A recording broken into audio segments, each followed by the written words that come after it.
Hey everyone, I wanted to point out before we get started on today's lecture that this lecture is one in a series that is labeled in the syllabus very deliberately uh, by a theme. This whole week is called Managing Security and Creating Peace, and it's part two. Part one was last week, part three is next week. And it may seem odd that we're talking so much about technology and strategy and policy when talking about managing security and creating peace.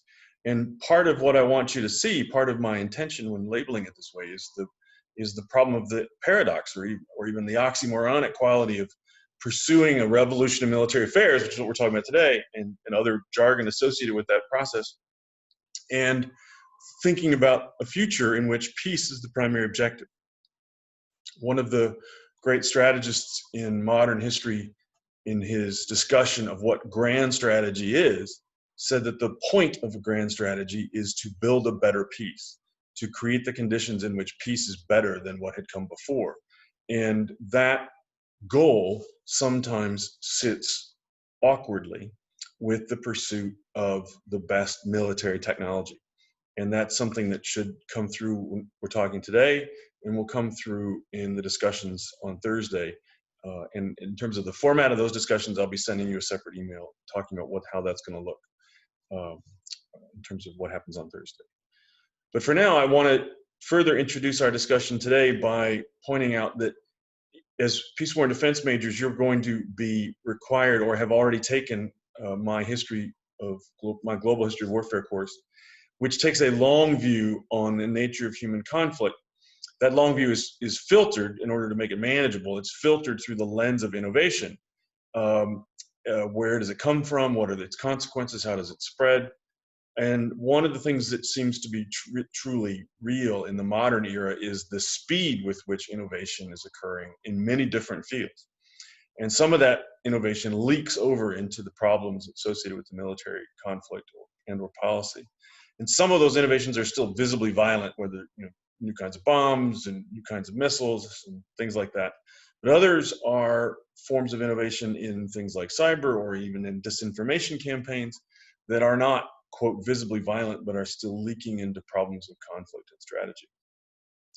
And one of the things what I want to do today is give you one version, and some of this will look very familiar to those of you who've already taken the Global History Award. Some of it's going to be new, of the particular American way of approaching rapid innovation in military affairs.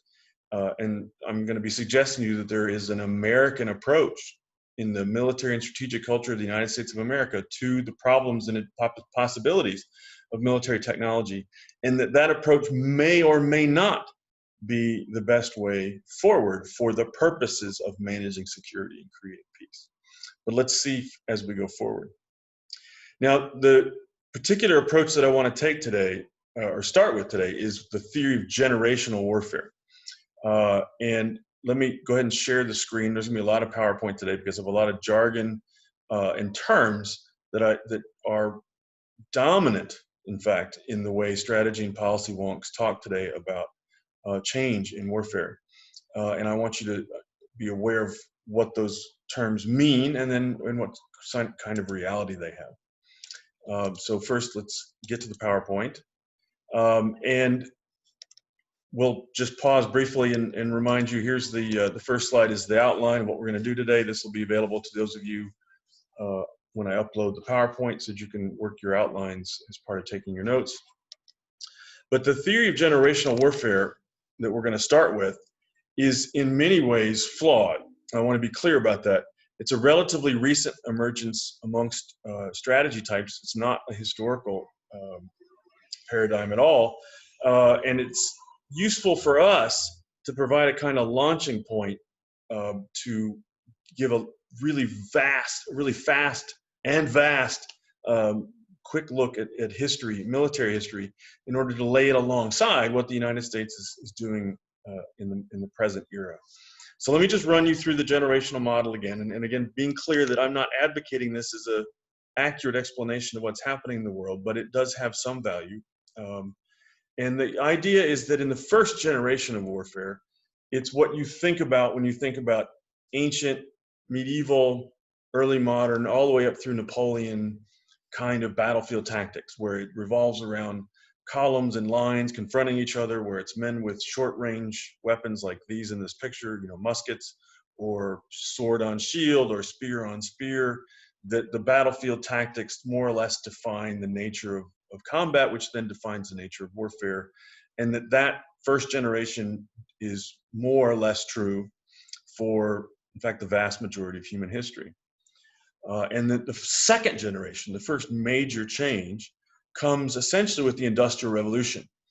And the Industrial Revolution allows for the machinery to create breech-loading, more accurate rifles, eventually machine guns, more rapid-firing artillery, and that the tactics necessary to deal with this upsurge in firepower essentially leads to and culminates in World War I, with open tactics, but also stalemate in the trenches of World War I.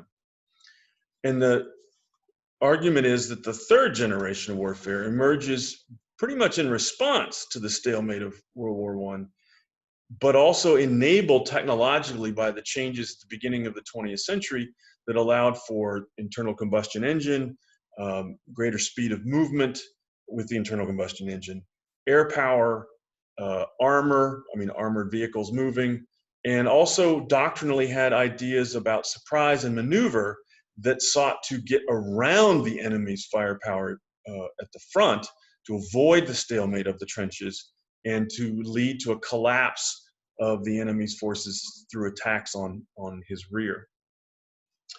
And the fourth generation of warfare, it has been argued, was a response to the dominance of that form of warfare, which of course was epitomized by World War II, which is a return to a decentralized form of warfare, in which the lines between war and politics were blurred, the lines between combatants and civilians were blurred, and the nation state loses its monopoly on combat, or on combat forces, and that modes of conflict actually in some ways start to look pre-modern, even pre-first generation, and it's much more dependent on human networks and is willing to accept casualties and to fight for long, long periods of time, even measured in decades rather than in campaigns that last months and years.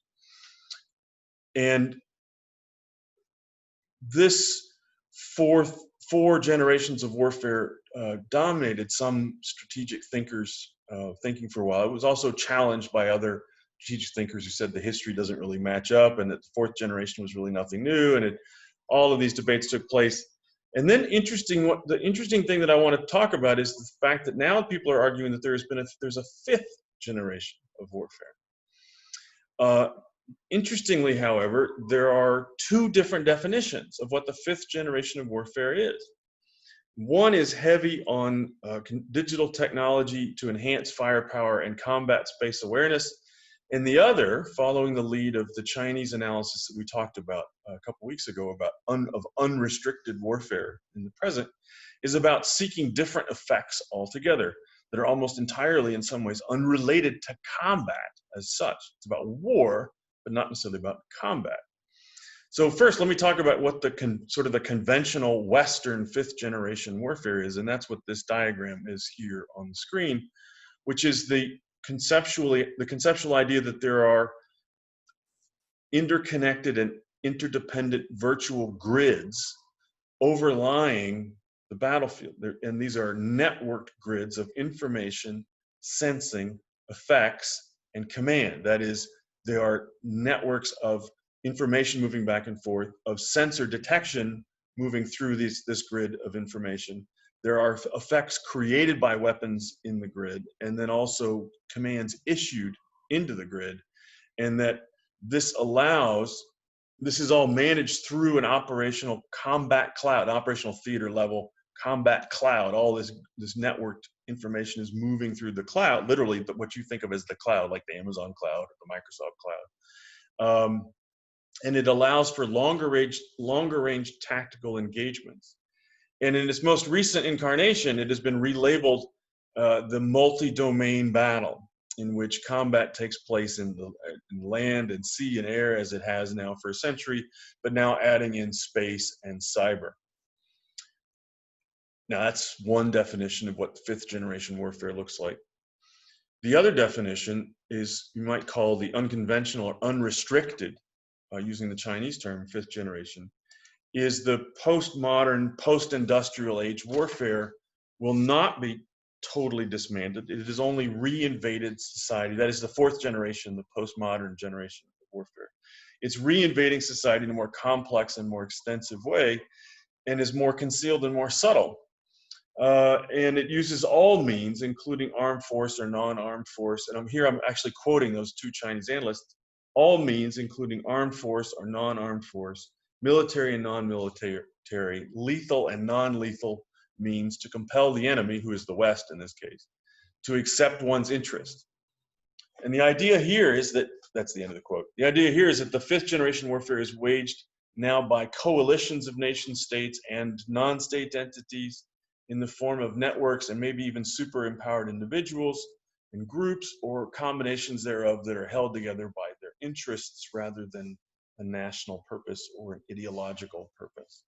And here, the diagram that I've created on the right, just to contrast this, is one in which Twitter is laying waste through disinformation campaigns, in which cyber is dominant because of its ability to influence or impact wide varieties of systems, military and non-military, and in which the old rules are discarded in favor of doing what one can and what one can get away with. In the bottom image, referring here to Chinese building of islands in the South China Sea in violation of maritime law, but in the idea that this is merely a step in a long, persistent campaign, which is not yet violent, but nevertheless a long campaign intended to provide them advantages over the United States. Now, what I want to do is say, how did we get here? What is the path, the American path, to fifth generation thinking? That is the fifth generation that was on the left side of the screen. How did we get to this overlaid grid of networks that allows for long range tactical engagement as the way the Americans and the West in general, but mostly the Americans, approach this problem of fifth generation warfare? And the short answer is World War I. This doesn't sound like the beginning of a short answer, does it? When I go back to World War I is the beginning. But trust me, this is the short version. The World War I stalemate, as I already mentioned, leads to a variety of innovations designed in part, many of them ideas, but also technologies designed to avoid that old strategic deadlock, the trench deadlock of World War I. And that in the United States, there were air power theorists who focused on the new role of air power as a way to avoid that deadlock. And in particular, in the United States, the air power theorists focused on the idea of the industrial web, that a modern nation state was so dependent on its industrial capacity to wage war that one of the things that air power could do was avoid the forces on the ground, avoid the firepower on the ground, and blow up whatever factories and or resources were necessary for the creation of that modern industrial army, and thereby destroy that state's ability to wage war and end the war without all of that nastiness that we associate with trench warfare of World War I. And then what happened over the course of the modern era after World War II was that fourth generation warfare frustrated those capacities. That is, the strategic bombing campaigns of World War II proved to be ill-suited to even taking out North Korea, much less to taking out North Vietnam.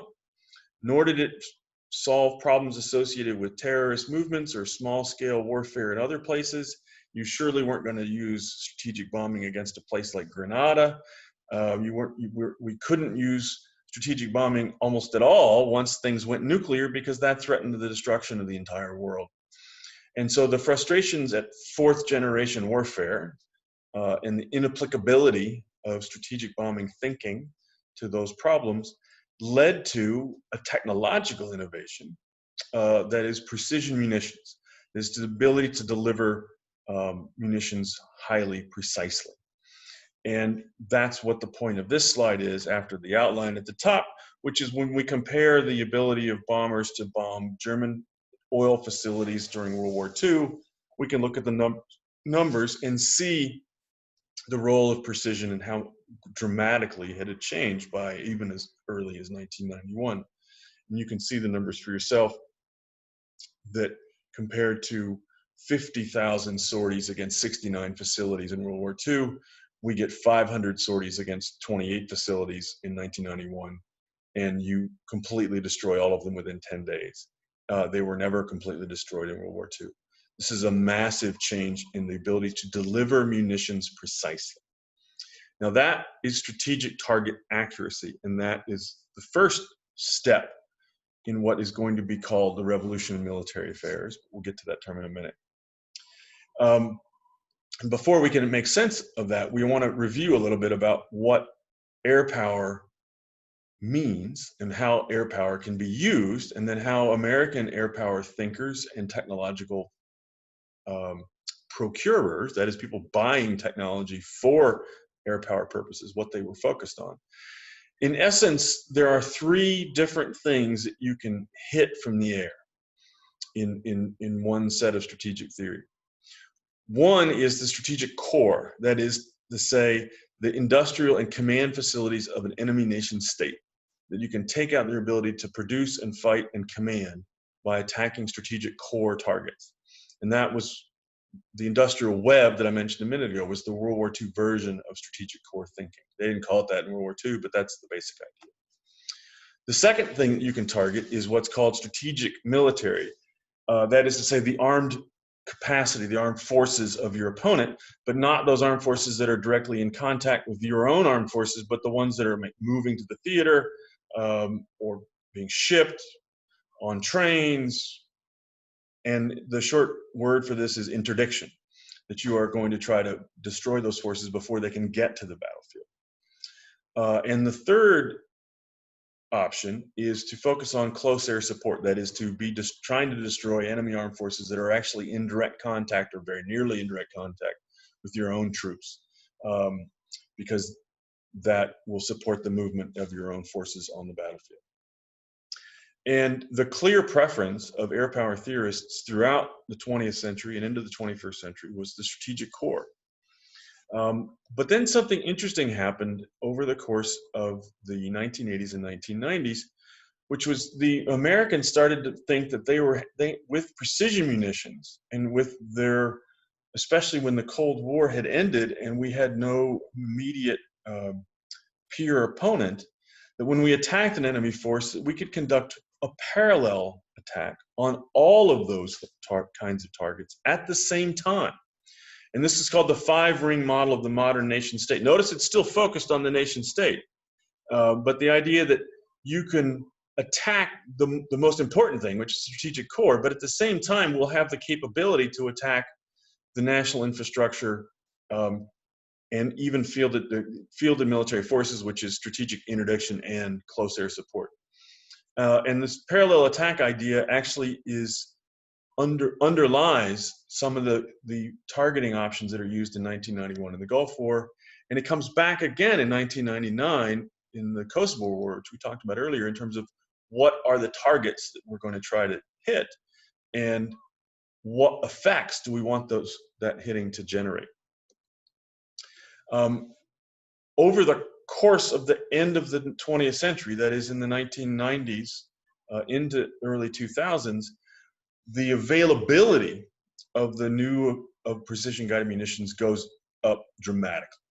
So although there was a lot of public discussion about precision munitions in 1991, it turns out when you looked at the numbers, it was actually a relatively tiny percentage of the total number of ordnances dropped were precision-guided munitions. That's PGM, precision-guided munitions. And most of those were LGBs, which is laser-guided bomb. And laser-guided bombs require that somebody be pointing a laser at the target, whether it's the pilot or someone on the ground. There has to be a laser pointed at the target, and the bomb follows the laser in. In Kosovo in 1999, we talked about this a couple weeks ago. It goes up to 35% of the total ordnance count is precision-guided. Most of them are laser-guided bombs, but laser-guided bombs in a cloudy environment is a problem, because if you're designating with a laser from above the clouds, you can't designate and it doesn't work. But during that war, we also started to introduce GPS-guided bombs, and in Iraq in 2003, there's a good deal more emphasis on GPS guided bombs. This is the difference. One of the differences is that the GPS guided bombs are much cheaper because they essentially, as you can see in this diagram, they take a regular old dumb bomb, that yellow thing, that you would drop in an unguided manner, and you attach a kit to it that allows it to be GPS guided. And in case this isn't clear, the difference between laser guided and GPS guided is for the latter, the GPS guided, you just type in a grid coordinate and the bomb goes there if you drop it in the general vicinity of that grid coordinate. You don't have to hold a designator on the target to get it to land there. And so you can get results like this, in which you already know where the intersections, you already know from a map and from satellite photography, the grid coordinates of those 6 intersections on that Serbian airfield. And you can drop 6 bombs and put a crater at those 6 points without having to linger over the target holding a laser on each of them. This is truly a change in the ability to deliver munitions precisely.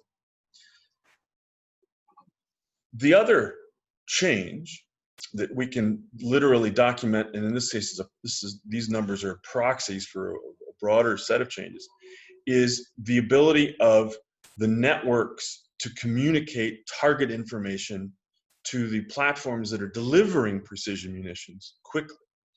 So the proxy number that I use for that is the number of sorties that are redirected after launch. That is the number of planes that left the ground, got into the air, and while in the air received targeting information, as opposed to when they departed the ground, they already had a target inputted into their systems. And in the 1991 Gulf War, that was only 20%. In other words, all those planes were flying over Iraq and already knew where they were going before they left the ground. And in fact, were unlikely to be able to change where they were going after they left the ground because there was no good communications between the ground and the air. In Afghanistan in 2001, you see a doubling of the ability of aircraft to get new updated target information, presumably from ground observers, but also from other airborne observers who were relaying targeting information via a variety of different networks.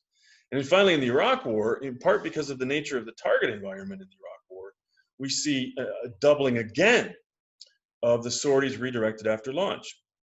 And this, again, it's not a full description of all of the ways in which networks are functioning and changing their functioning between 1991 and 2003, but it's a proxy for the speed and scale with which network-centric warfare is becoming increasingly important to the delivery of precision munitions. Now you're getting precision targeting information delivered in real time to delivery platforms, typically airplanes, and that is seen by many as constituting a revolution in military affairs.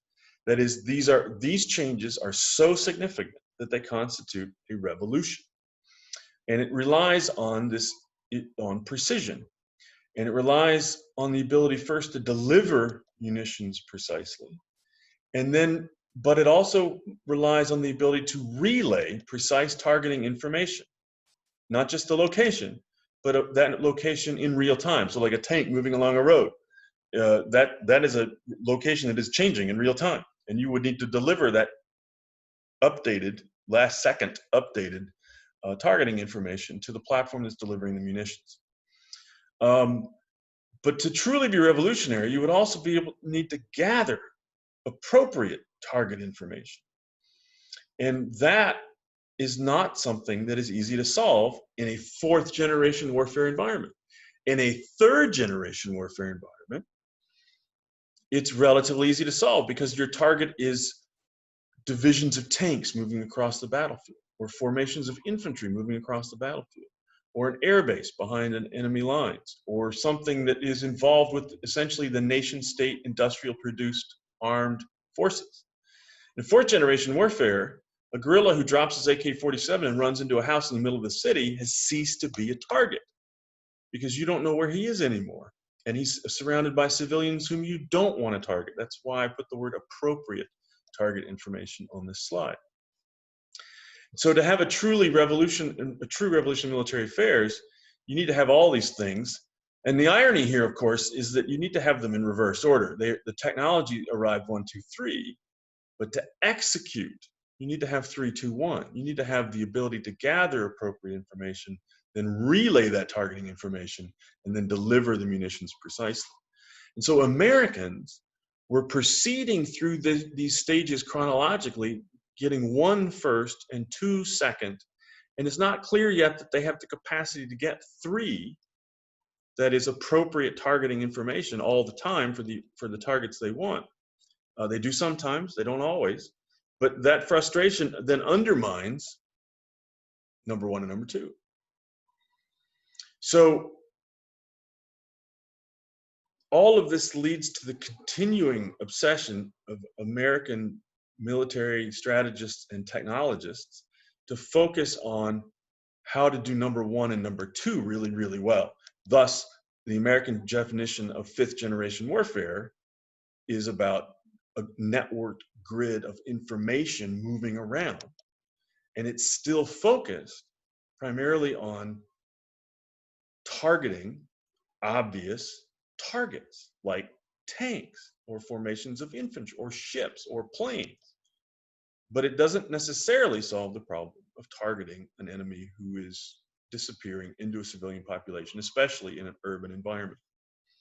So this thinking, although the term revolution in military affairs is not used that much anymore, it was a dominant term in the 90s and early 2000s. And the process of the Americans being dominated by that term is now affecting the way they continue to think about the role of technology in future warfare. So this leads us to the issue of offsets. Sorry, I want to stop the share for a second. This leads to the issue of the next jargon, essentially, the next batch of words that I want to explain, although in explaining this batch of words, I'm also leading you forward in time. And that is the issue of offsets and ultimately of overmatch. So the first is the idea that the Americans have always sought an offset of qualitative advantage over their opponents. And the idea, and this is the offset term was not used in the 1950s. It's been imposed retrospectively on the past by strategy analysts in the present. The idea is that the first offset strategy was in the 1950s, and it was the NSC 68 driven nuclear superiority that was the first offset. The Americans' plan for dealing with the Soviet quantitative advantage was to have a nuclear advantage. And that first offset was fairly quickly eliminated, or the Soviets caught up to it when they exploded their own nuclear weapons, first in 49, the atomic weapons, and then in 53, the Soviets exploded their first thermonuclear weapons.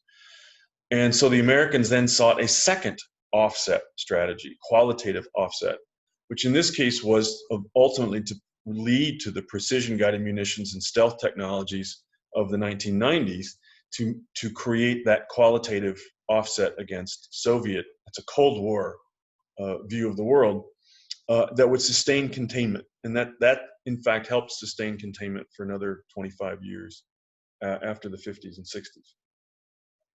The third offset, which is now the goal of modern strategists and technologists, seeks to deliberately change what the reappearing, or reappeared, if you want to put it in the past tense, great power competition with China and Russia. That we need a third offset, that the stealth technologies and precision-guided munitions of the second offset are being caught up with by the Chinese and the Russians, and that we need a new third offset. And that will require addressing new challenges. And those new challenges, in some ways, are represented by the paradox that I showed you before of two different definitions of this fifth generation of warfare. Now you notice how the jargons are starting to weirdly overlap. This is part of the problem with jargon, is that it ages and then it overlaps with some new jargon, but it can still be somewhat explanatory. But the challenge from Russia and China, and even from many what the Army now calls, and the military now calls, violent extremist organizations, VEOs, which is things like Al-Qaeda or ISIS that are not states. That challenge is not necessarily firepower centric. The American military tends to live in a firepower centric mindset. So much so that even the language of offset encourages thinking of technological superiority. That is, we need to have a more stealthy plane, a faster plane, a hypersonic missile. Now, again, hypersonic missiles are something the Russians are also pursuing. So that I'm not saying technology is a US problem alone or a US desire alone, but we tend to think about these things exclusively in firepower terms. And one of the ways that one of the ways you can see a symptom of our emphasis on firepower or something like firepower is this next term, which is overmatch. The 2017 National Security Strategy, which you read the summary of, remember this is the Trump administration 2017 National Security Strategy, from which all subordinate strategies must be derived, decreed that we should seek overmatch, that the United States must retain military and technological superiority over Russia and China and all other potential challengers for as far into the future as we can see. And in that vision, the United States would sit alone at the top of a global hierarchy and not need partnership with other major powers. And now quote, the United States must retain overmatch, the combination of capabilities in sufficient scale to prevent enemy success and to ensure that America's sons and daughters will never be in a fair fight. Now, it's true that in some ways, this may seem a bit like or similar to the whole NSC 68-like driven containment. That is, NSC 68 said we need to do containment. Containment said we need to have military capabilities that the Soviets can't match. The first offset was going to be nuclear capable. So again, you can see that there's a strategy, NSC 68 driving the first offset.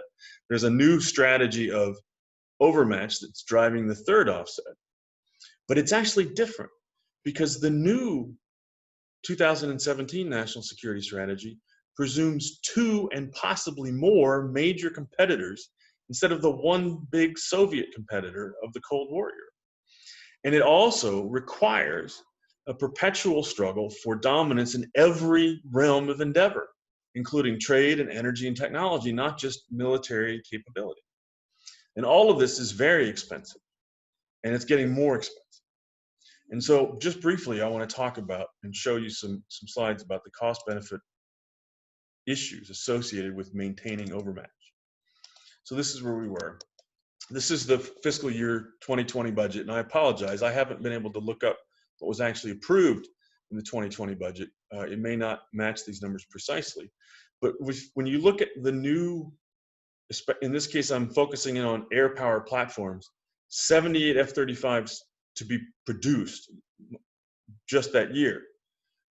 24 FA-18 modified, these are upgraded F-18 Super Hornets. 8 F-15s, these are upgraded F-15s. New B-21 long-range strike bomber that's still in research and development. That's not producing bombers, that's just R&D. And then all of that would add up to 16, 17, 18, roughly $18 billion for 2020. And I put this last line on here in part just to compare. There's a much cheaper set of technologies associated with the drone programs, which is really hard to get accurate budget data on anymore. It used to be easier than it is now. The older budgets were more explicit. But the newer budgets for the Air Force and for the Joint Special Operations Command only, 20 Reapers would cost essentially $500 million. Okay, those are big numbers and they're hard to comprehend. Let me give you some other numbers that are still also hard to comprehend. This is what it costs to fly some of these platforms per hour of flight time. And when you get down to talking about even old airplanes, B-52s, compared to F-22s, which is a new airplane, compared to the B-1Bs, which is an old airplane, but you can see that even the flight time per hour if your whole notion of offset is going to depend on maintaining all of these airplanes in the air. We don't even have a line for the F-35 on this chart yet. I don't know what it's going to be. It's not going to be cheap. And although the hours for things like the MQ-9, which is the Predator or the Reaper, or some of the other drones here, the MQs, the RQs, those numbers might seem lower. Remember, they loiter for hours and hours and hours and hours. And so maintaining these kinds of capabilities in the air will add up. And taken as a whole, and most of you already know this, but it's still worth reminding you, we are spending more than the next 10 big spenders on military or on, quote, defense. That's a lot of money. It's even more if you consider that Saudi Arabia, France, Germany, the United Kingdom, Japan, South Korea, and Brazil are nominally allies, right? And so that all of their budgets don't count in some senses as being compared against ours. So in terms of our opponents, China and Russia, if you add our allies to our budget, there's a huge expenditure gap. And I know that China's expenditure is growing, as you read in H.R. McMaster's piece. And I know that we're worried about their efforts to regionally dominate that part of the Pacific. But there is a cost to spending this much of our national treasure on defense. This is the budget comparison of defense versus all other discretionary funding.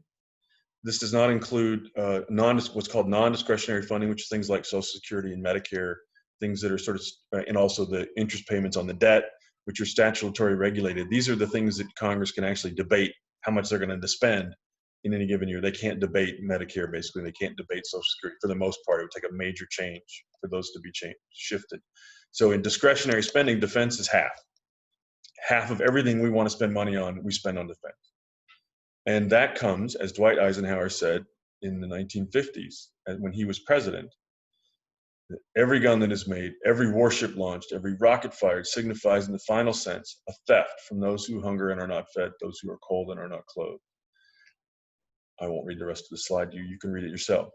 But these are choices that we are making and we will continue to make that in many ways, I would argue, narrow our options of finding other ways of keeping peace.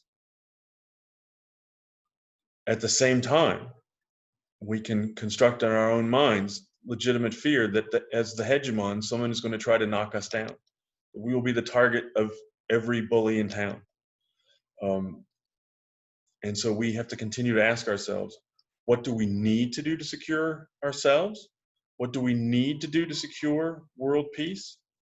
Can you secure world peace? Is the human web of desire, the motivational dynamics of international conflict so complex that there's no way to create actual world peace?